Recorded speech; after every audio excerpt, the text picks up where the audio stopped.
1074வது நாளாக கருணைக்கரங்கள் அறக்கட்டளையின் சார்பாக அன்பும் அன்னமும் என்பதன் அடிப்படையில்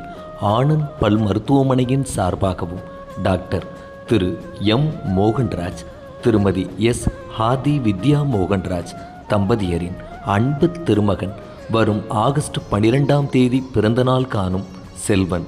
எம்ஹெச் ஹீதேஸ் அவர்களின் சார்பாகவும் அவர்கள் குடும்பத்தார் அனைவரின் திருக்கரங்களால் உடுமலை அரசு மருத்துவமனையில் சிகிச்சை பெறுபவர்களுக்கும் மற்றும் உடன் இருப்பவர்களுக்கும் காலை உணவு அருட்பிரசாதமாக வழங்கப்பட்டது.